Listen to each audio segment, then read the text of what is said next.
Hi, my name is Tommy Ray, and this is my Kinesiology 443-001 presentation about changing personality and cognitive functioning with exercising and enhancing quality of life with exercise performance. So first we get into the cognitive functioning with exercise and the quality of life with exercise. So pretty much cognitive functioning means to use your brain activity, which is your cognitive functions such as using your memory, attention, processing speed, and executive functions, which pretty much mean planning, problem solving, multitasking, etc., stuff like that. So people who exercise a lot are obviously at a lower risk of developing long-term chronic conditions such as heart disease, diabetes, and sometimes cancer. And people who are physically active lead you to a healthier and happier life, which is pretty self-explanatory. Enhancing life with exercise and a healthy diet. Exercising is the most beneficial way to improve your health and well-being. Just by going out and walking 30 minutes a day is useful, rather than somebody who is just sitting on a couch, just eating potato chips, watch TV, just kind of being lazy. So by doing this, you are able to increase your confidence, and that gives you a sense of accomplishment at the end of the day, knowing you did something rather than just kind of being a lazy bum all day. Eating healthy is huge for your metabolism by building strong bones and teeth, and also eating healthy prevents heart diseases and many cancers as well. Obviously, this is pretty self-explanatory to kind of get your fruits and vegetables in, just so you can obviously stay healthy for a longer period of time. By watching movies, reading books, and blogs, you can expand your memory by watching and learning about what other people do to achieve great things, so that that obviously can inspire you to do the same thing. You know, there's a lot of good influencers out there on social media nowadays who kind of do a good job of putting out content that kind of inspires the audience to benefit themselves. Moving on, we have health benefits of enhancing the quality of life through exercise. So the first health benefit would be that obviously physical activity brings blood flow to the brain. Obviously, the brain's the best, or I should say the best. The brain is the most important kind of part of the body, and then obviously this can lead to enhanced performance in school. Physical inactivity is at an independent risk for development of cardiovascular disorders, and physical activity can also improve mental health by reducing stress and anxiety. And that's pretty much the main kind of point about health benefits, is that it reduces a lot of stress and anxiety, and that's just why physical activity is just so important. And also physical activity helps you get beneficial hours of sleep at night. Obviously, this kind of goes into detail with just kind of the harder you work, the more tired you're going to be at night. And moving on, we will say health benefits. This kind of continued, also shown that your mood benefits from most exercises. In a study shown 600 people voted mood benefits from exercises, 595 voted strength, 531 voted overall vitality, 459 voted sleeping, 397 voted confidence, and 321 said blood pressure. In this study, people claim that the barriers for them to exercise were fatigue, poor motivation, lack of time, pain, uncertainty of exercise, fear of injury, etc. A lot of these people, are considered excuse makers, in my opinion. These people are people that just kind of don't really care to better themselves, and that people who are just kind of below the standard, in my opinion. Like I said, I just consider these kind of people lazy that just kind of always find excuses on reasons why not to work out and kind of benefit their body. Personality changes throughout exercising. Exercise can be a way to alleviate depression symptoms. Like I said, depression is one of the main kind of things when you don't deal with exercising, and symptoms by sending signals to your brain and increasing self-esteem. If it is important to choose to do physical activity, it's important to do it with a group of friends or people you're close with. Obviously, you're going to be more comfortable kind of doing it with people who you're more comfortable around and whatnot. So, I just recommend to get into some sort of physical activity with a group of people that you know.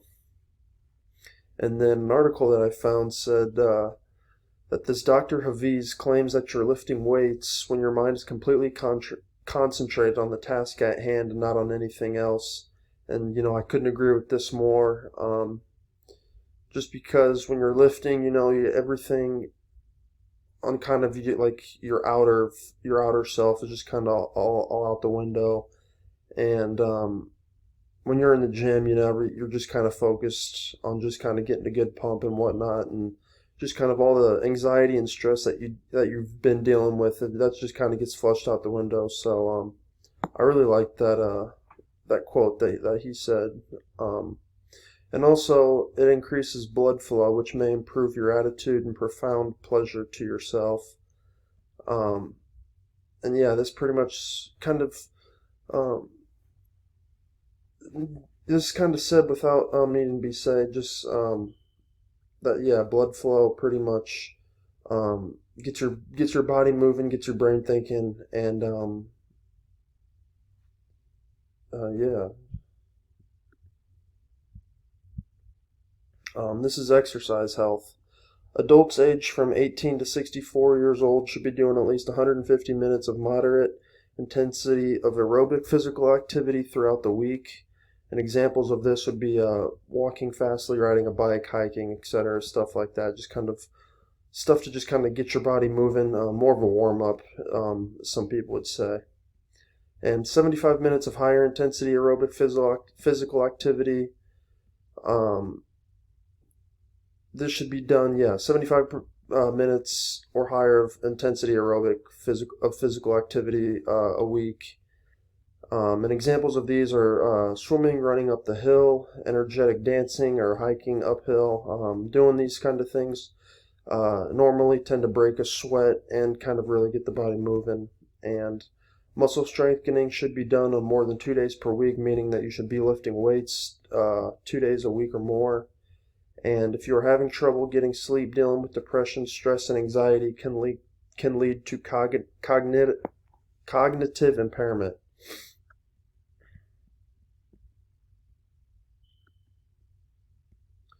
Exercise evolution over the years. Exercise expands peripheral blood circulation, increases cardiac output, and improves vascular elasticity.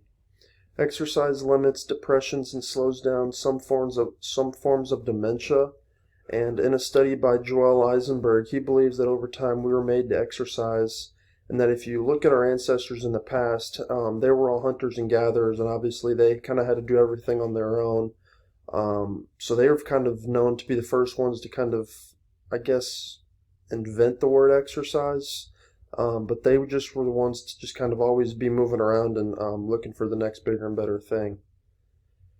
And this article I found said that Hasda men walked an average of 12 to 14 kilometers a day, while females walked 6 to 8 kilometers a day, which is way more than an average of what an American walks in a week. I thought that was pretty interesting. It just kind of goes to show you how different times have changed from back then to now, and how lazy this society has got. Exercise habits to get into a good routine mentally and physically. Exercise controls your weight. Different ways to get more exercise than others are to take the stairs instead of the elevator.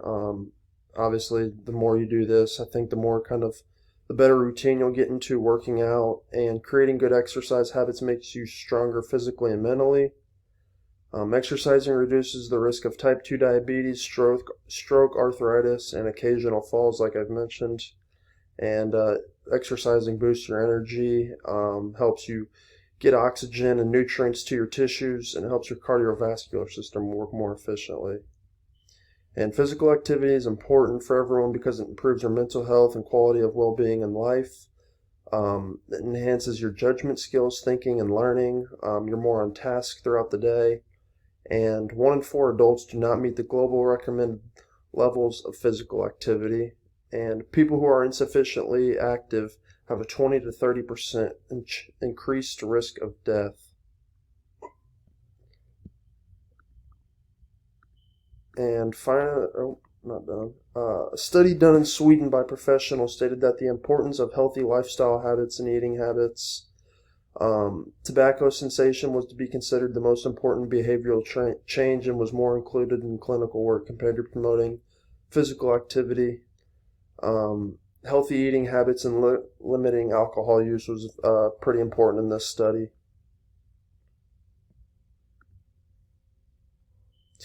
And the effects on physical exercise. Physical exercise is a strong gene modulator that induces structural and functional changes in the brain. Experimental clinical studies have shown that physical exercises induces structural and functional changes in the brain, like I mentioned. And emotional states influence cognitive functions through specific cerebral circuitry involving prefrontal areas and limbic structures. Physical exercises are examples of aerobic activity characterized by precise frequency, duration, and intensity, and the results of cross-sectional and epidemiological studies have showed that physical exercises enhances cognitive functions in younger and older adults. And these are my references pages. Thank you.